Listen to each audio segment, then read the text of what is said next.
Trived IAS में आपका फिर से स्वागत है।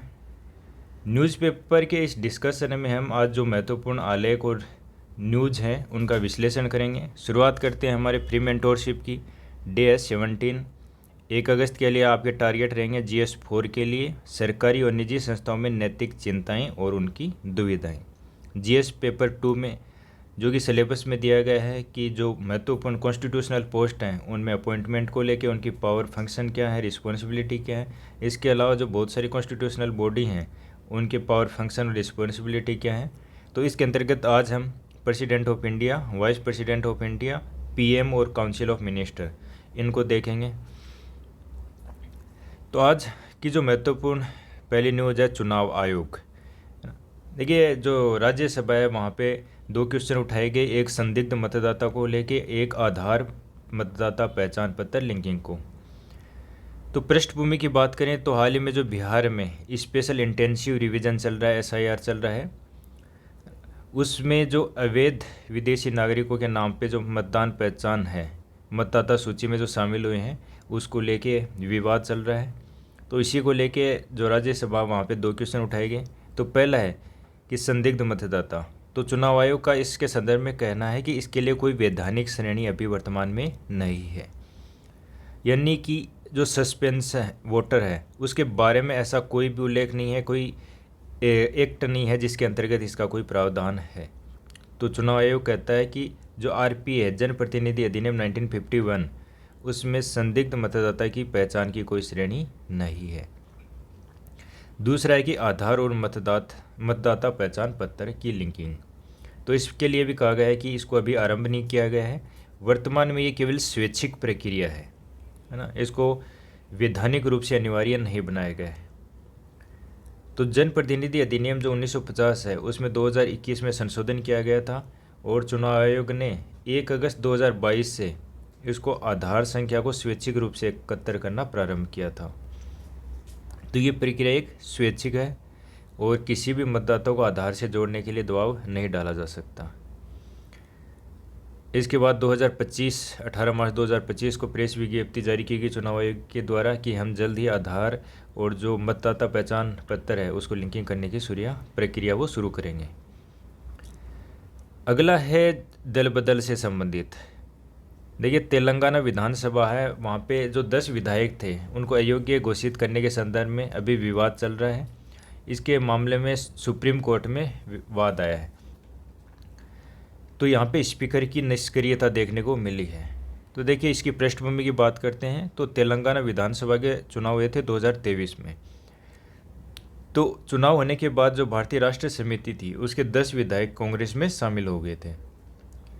इसके बाद मार्च अप्रैल 2024 में जो BRS थी है ना, यानी भारत राष्ट्र समिति है, उसने स्पीकर के समक्ष अयोग्यता की याचिकाएं दायर की थी। इसकी हाईकोर्ट की एकल पीठ में सुनवाई हुई थी, लेकिन इसके निर्णय को जो डिवीजनल बेंच थी उसने आदेश को पलट दिया और अब सुप्रीम कोर्ट ने जो डिवीजन बेंच के द्वारा पलटा गया था आदेश उसको गलत ठहराया और उसको रद्द कर दिया। तो सुप्रीम कोर्ट ने क्या टिप्पणी की है कि दल बदल विरोधी कानून है उसकी प्रभावशीलता को संसद में पुनर्विचार किया जाना चाहिए। मुख्य बिंदु बात करते हैं सुप्रीम कोर्ट के आदेश के। तो सुप्रीम कोर्ट ने कहा कि जो तेलंगाना का विधानसभा अध्यक्ष है उसको कहा है कि आप 3 महीने के भीतर जो भी 10 विधायक हैं उनकी अयोग्यता याचिका है उस पर निर्णय दें। कोर्ट ने ये भी कहा कि संसद है उसको ये विचार करना चाहिए कि क्या जो स्पीकर और चेयरमैन को अयोग्यता मामलों के निर्णय देने की जो शक्ति सौंपी गई है क्या वास्तव में वो प्रभावी है नहीं है। संसद ने को ये भी जिम्मेदारी दी थी कि स्पीकर है वो निष्पक्षता और शीघ्रता से निर्णय करेंगे, परंतु 30 वर्षों का जो अनुभव है वो क्या कहता है कि जो आपके स्पीकर और चेयरमैन हैं वो इस मामले में अप्रभावी रहे हैं। तो कोर्ट में जो याचिका दायर की गई है उसमें कहा गया है कि 7 महीने के बाद भी जो स्पीकर हैं उन्होंने नोटिस जारी नहीं किया है। तो इस मामले में सुप्रीम कोर्ट ने स्पीकर को नोटिस जारी करने का आदेश दिया है और उन्होंने कहा कि यदि कोर्ट हस्तक्षेप नहीं करता है तो ये स्थिति उसी प्रकार की होती है जैसे ऑपरेशन तो सफल रहा लेकिन मरीज मर गया, यानी कानूनी प्रावधान होते हुए भी उनका उद्देश्य है वो विफल हो रहा है। तो बात करते हैं जो प्रासंगिक संवैधानिक प्रावधान है वो क्या है। तो दल बदल से संबंधित कौन सी अनुसूची है? 10वीं अनुसूची, जो कि 52वें संविधान संशोधन अधिनियम के द्वारा दल बदल विरोधी कानून 1985 पारित किया गया था। उद्देश्य क्या है? राजनीतिक स्थिरता और दल बदल को रोकना। इसके अंतर्गत जो स्पीकर होता है उसके पास ये अधिकार होता है कि वह तय करे कि किसी सदस्य की सदस्यता वो दल बदल के आधार पर समाप्त होगी या नहीं होगी। बात करते हैं न्यायिक समीक्षा की सीमाएं और संसद की भूमिका की। देखिए, सुप्रीम कोर्ट ने कहा है कि वह कोई सलाहकार संस्था नहीं है, परंतु इस तंत्र की विफलता को देखते हुए संसद को यह पुनर्विचार करना चाहिए कि क्या स्पीकर की जो भूमिका है वो निष्पक्ष और प्रभावशाली है। क्या अयोग्यता मामलों पर निर्णय न्यायपालिका या स्वतंत्र प्राधिकरण को सौंपा जाना चाहिए, यानी कि स्पीकर को न दे के न्यायपालिका को या स्वतंत्र कोई प्राधिकरण का गठन किया जाना चाहिए इसके संदर्भ में। तो देखिए, सुप्रीम कोर्ट का जो ये आदेश आया है वो स्पीकर की निष्क्रियता को लेकर काफ़ी महत्वपूर्ण है। उनका ये मानना है कि ये लोकतंत्र के लिए गंभीर खतरा है। तो आवश्यकता है कि हम संस्थागत समीक्षा करें इसकी, कि क्या वर्तमान में ये प्रणाली पर्याप्त है या फिर इसमें कोई बदलाव किया जाना चाहिए। तो ये काफ़ी महत्वपूर्ण हो जाता है दल बदल विरोधी कानून। बात करते हैं यूएस इंडिया ट्रेड रिलेशन, काफ़ी विवाद चल रहा है इस पर। इसको आप जो आईआर का है पेपर उसमें या फिर इकोनॉमिक्स है वहाँ पे इसको जोड़ सकते हैं। पृष्ठभूमि की बात करें तो आपको पता होगा कि हाल ही में जो टैरिफ को लेकर विवाद चल रहा है, भू राजनीतिक असहमति है। तो मुख्य मुद्दे क्या हैं? देखिए, अमेरिकी टैरिफ और भारतीय निर्यात पे प्रभाव की बात करते हैं। तो अमेरिका ने भारतीय उत्पाद हैं उन पे 25% से अधिक का टैरिफ लगाया है। तो इससे है कि जो भारत है लगभग $30 बिलियन का जो निर्यात करता है उस पर असर पड़ने की संभावना है। मेनली कहाँ पे? जो वस्त्र, रसायन, दवा और ऑटो पुर्जे उद्योग है उस पर। तो इससे न केवल रोजगार बल्कि आपूर्ति श्रृंखला, जीडीपी, इन पे भी प्रभाव पड़ने की संभावना है। भारत की ऊर्जा नीति और रूस के साथ संबंध है। तो ये भी एक विवाद चल रहा है कि रूस से जो कच्चे तेल का आयात है वो वित्त वर्ष 22 में कितना था? मात्र 2%। लेकिन जो वित्त वर्ष 2025 है उसमें 36 पहुंच गया। इसका कारण क्या था कि जो युद्ध हुआ है ना, और उसके बाद रूस पे जो प्रतिबंध लगाए गए उसके कारण रूस ने बहुत सारी छूट प्रदान की और जिसका फ़ायदा भारत ने उठाया। लेकिन अब ये जो छूट है ये कम हो रही है, जिसके कारण भारत के लिए आवश्यकता है कि वह ऊर्जा जो सोर्स हैं है ना उनके लिए विविधता लाए। तो इसके लिए वो जो अमेरिका है उसे एलएनजी और क्रूड ऑयल है वो ले सकता है। इसके अलावा जो पहले की परंपरागत जहाँ से भारत आयात करता है तेल और अन्य का, तो वहाँ पे वो फिर से जा सकता है, जैसे जो मिडल ईस्ट देश हैं वहाँ पे। इसके बाद रक्षा खरीद और अमेरिकी असंतोष की बात करते हैं। तो अमेरिका को भारत के जो रूसी मूल के हथियार हैं उन पर निर्भरता से असंतोष है। भारत है वो स्वदेशीकरण के माध्यम से संयुक्त उद्यम और अमेरिका जैसे साझेदारों से खरीद के द्वारा इस निर्भरता को धीरे धीरे कम कर रहा है। हालांकि ये मतभेद एक रणनीतिक पुल बन सकता है, ये टकराव न हो ऐसा हमें ध्यान में रखना होगा। इसके अलावा वैश्विक आर्थिक स्थिरता है उसका भी भारत पे प्रभाव है। देखिए, अभी जो विदेशी पोर्टफोलियो निवेशक होते हैं है ना, एक आपको पता होगा, एक होता है एफडीआई, एक होता है पीपीआई पोर्टफोलियो है ना। तो जो फॉरेन डायरेक्ट इन्वेस्टमेंट होता है ना, आरबीआई की डेफिनेशन क्या कहती है कि अगर किसी में 10% से अधिक इन्वेस्टमेंट हो रहा है तो उसको एफडीआई माना जाएगा, उससे कम है तो फिर पोर्टफोलियो निवेशक माना जाएगा, निवेश माना जाएगा। तो ये मेनली किस में करते हैं? जो अस्थायी प्रकृति का जो निवेश होता है जैसे शेयर मार्केट में, वहाँ पे। तो जो विदेशी पोर्टफोलियो निवेशक है उन्होंने जुलाई में $1.4 बिलियन का मतलब निकाले हैं शेयर मार्केट से। तो ये काफ़ी चिंताजनक है। इसके अलावा रुपए में भी लगातार गिरावट देखने को मिली है और ये अभी 2% तक गिर गया है, जिससे क्या है भारत है वो कमज़ोर जो उभरती अर्थव्यवस्था करेंसीज है उसमें शामिल हो गया है। इसके अलावा जब रुपया गिरता है ना, तो जो आयात होता है वो महंगा हो जाता है। तो इससे जो आयात महंगाई है वो काफ़ी बढ़ जाती है। इससे जो विदेशी कर्ज की लागत है वो बढ़ जाती है और मौद्रिक नीति की जटिलताएं भी बढ़ जाती हैं। तो याद रखिएगा कि जब रुपया कमज़ोर होता है तो विदेशी कर्ज है उसकी लागत बढ़ जाती है। बात करते हैं आरबीआई की चुनौतीपूर्ण भूमिका की। तो देखिए अभी जो फाइनेंशियल ईयर 2026 है उसमें मुद्रास्फीति का अनुमान कितना है कि केवल 3% रहने की संभावना है। फिर भी ब्याज दर नहीं घटाई जा रही हैं, है ना। तो ये काफ़ी जटिल हो जाता है। क्यों हो जाता है? क्योंकि देखिए सिर्फ मुद्रास्फीति नहीं, अन्य जो कारक होते हैं वो भी निर्धारित करते हैं ब्याज दर को।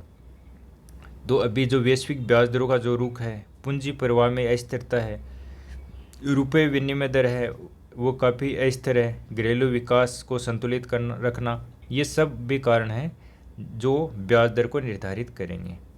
तो बात करते हैं भारत की ताकतें और अवसर क्या हैं। देखिए भारत के पास जो डोमेस्टिक कंजप्शन है, जो घरेलू बाज़ार है वो काफ़ी बड़ा है।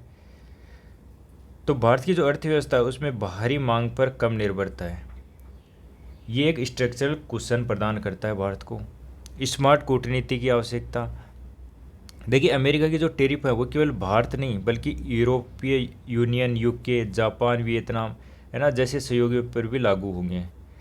तो अमेरिका अब चुनिंदा संरक्षणवाद, सिलेक्टिव प्रोटेक्शनिज्म और करंट अकाउंट डिफिसिट कम करने के लिए टेक्टिकल कदम उठा रहा है। तो हमें ये चीज़ें देखनी होंगी कि भारत को स्मार्ट कूटनीति की आवश्यकता है। इससे संभावित लाभ क्या है? देखिए अमेरिकी टैरिफ से जो चीनी और मैक्सिकन ऑटो पार्ट्स हैं उस पर असर पड़ेगा, जिससे भारतीय कंपनियों के पास विकल्प उभरेंगे। जो फार्मास्यूटिकल और इलेक्ट्रॉनिक्स हैं अभी तक अमेरिकी टैरिफ से अप्रभावित हैं। तो ये काफ़ी महत्वपूर्ण एरिया हैं जहाँ पे सरकार है वो लाभ उठा सकती है। तो नीतिगत सुझाव क्या हो सकते हैं? देखिए पहले बात करते हैं व्यापार नीति पे। तो व्यापार नीति क्या है कि भारत को जो मिनी डील है ना, उनके बदले जो संरचनात्मक मुद्दे हैं जैसे कृषि क्षेत्र में ऊर्जा पहुंच, टेक्नोलॉजी का ट्रांसफ़र, उन पे फोकस करना चाहिए। ऊर्जा रणनीति की बात करें तो भारत को रूस से हटकर, है ना, यूएस, मिडिल ईस्ट, है ना, आदि से एलएनजी और क्रूड ऑयल का आयात बढ़ाना चाहिए ताकि विविधता आ सके, एक देश पे निर्भरता न हो। रक्षा नीति के संदर्भ में देखें तो भारत को आत्मनिर्भर भारत के संदर्भ में स्वदेशी रक्षा निर्माण और पश्चिमी देशों के साथ साझेदारी को बढ़ावा देना चाहिए। मौद्रिक नीति की बात करें तो आरबीआई को क्या है, स्थिरता और लचीलापन दोनों के बीच संतुलन बनाना होगा ताकि विश्वसनीयता बढ़ सके और नीति निरंतरता है वो महत्वपूर्ण है। वैश्विक संदर्भ देखें तो अमेरिका की जो संरक्षणवादी प्रवृत्ति है, प्रोटेक्शनिज्म है, उसे भारत को अधिक आत्मनिर्भर और रणनीतिक लचीलापन बनाने की आवश्यकता होगी। इसके बाद बात करते हैं स्टेट जो रिकॉग्नाइजेशन है, लैंग्वेज पॉलिटिक्स है अभी जो वर्तमान में चल रही है, भाषा को लेके जो विवाद चल रहा है उसी के संदर्भ में ये बड़ा आर्टिकल है। तो इसमें हम बेसिक किस प्रकार से भारत में इसका विकास हुआ, है ना, जो राज्य हैं उनका पुनर्गठन हुआ, तो वो देखने वाले हैं। तो देखिए विवाद क्या है इसमें। तो एक तमिलनाडु के राज्यपाल हैं, उन्होंने भाषाई आधार पर राज्यों के पुनर्गठन को लेकर एक विवादास्पद बयान दिया है। उन्होंने क्या कहा है कि भाषाई पुनर्गठन से एक बड़े वर्ग को द्वितीय श्रेणी का नागरिक बना दिया गया है। तो भाषाई पुनर्गठन से पहले का भारत की बात करें तो देखिए ब्रिटिश राज था, उसमें दोहरी प्रशासनिक व्यवस्था थी। एक जहाँ पे डायरेक्ट रूल था ब्रिटिश का तो उसको ब्रिटिश प्रांत बोलते थे, और एक इनडायरेक्ट रूल था जहाँ जिनको रियासतें बोला जाता था। 565 रियासतें थी। तो आज़ादी के समय भारत के पास, है ना, जो इतिहास और प्रशासनिक सुविधाएं आधारित सीमाएं थी जो भाषा के आधार पर नहीं थी। तो मतलब उस समय भाषा आधार नहीं था। 1950 में जब संविधान लागू होता उसमें जो राज्य हैं वो 4 श्रेणियों में विभाजित थे। उसके बाद भाषाई पुनर्गठन की मांग होती है वो शुरू हो जाती है। तो देखिए कांग्रेस है उसने आज़ादी से पहले ही भाषाई आधार पर प्रांतों के गठन का समर्थन किया था, लेकिन जब भारत स्वतंत्र होता है तो उस समय भाषाई आधार पर विभाजन को लेकर काफ़ी सतर्कता देखी गई। फिर 1949 में जब जेवीपी समिति यानी कि जवाहरलाल नेहरू, पटेल, वल्लभ भाई पटेल और पटाभी सीतारामैया, इन तीनों के अध्यक्षता में एक सदस्यता में एक समिति गठित की गई थी।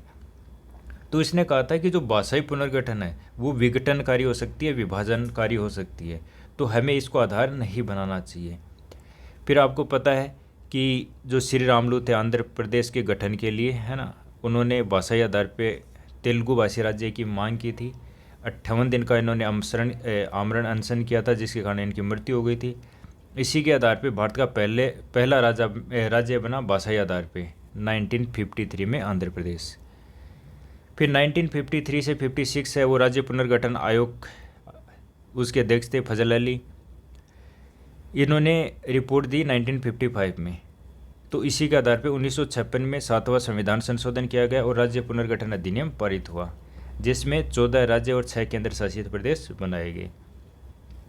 तो राज्य पुनर्गठन आयोग था, उसकी प्रमुख सिफारिशें व केंद्र का क्या दृष्टिकोण था। देखिए, इसने कहा था कि भाषा ही एकमात्र आधार नहीं होना चाहिए। उन्होंने कहा कि भाषा और संस्कृति महत्वपूर्ण तो हैं, लेकिन ये राष्ट्र की एकता के लिए खतरनाक हैं, इसलिए राष्ट्रीय एकता को सर्वोपरि रखा जाना चाहिए। इसलिए इसने संतुलित दृष्टिकोण अपनाने की बात कही। तो लेकिन इसके बाद में बहुत सारे ऐसी चीज़ें हुई, जैसे बॉम्बे था, पंजाब था, ये द्विभाषी राज्य थे। जब बॉम्बे था वहाँ पे 2 भाषाएं बोली जाती थी, एक था मराठी और एक गुजराती, लेकिन इनका विभाजन नहीं किया गया। इसके परिणाम स्वरूप महागुजरात आंदोलन होता है, जिसमें गुजरात और महाराष्ट्र का निर्माण होता है। पंजाब का विभाजन भी नहीं किया गया, जहाँ पर पंजाबी और हिंदी भाषी रहते थे। परिणाम क्या हुआ, पंजाबी सूबा आंदोलन चला। 1966 में फिर हरियाणा और पंजाब का विभाजन हुआ। तो बात करते हैं आलोचनाएं और उपलब्धि। देखिए, पश्चिम के द्वारा ये आलोचना की जाती है कि जो भारत में बहुभाषिकता है, यानी बहुत सारे भाषा बोलने वाले हैं, वो भारत के लिए विभाजनकारी होगा और इससे भाषाई राज्यों से अलगाववाद बढ़ेगा। लेकिन वास्तविकता क्या है कि भाषाई बहुलता ने भारत को विघटन के बजाय एकीकरण को मजबूत किया है।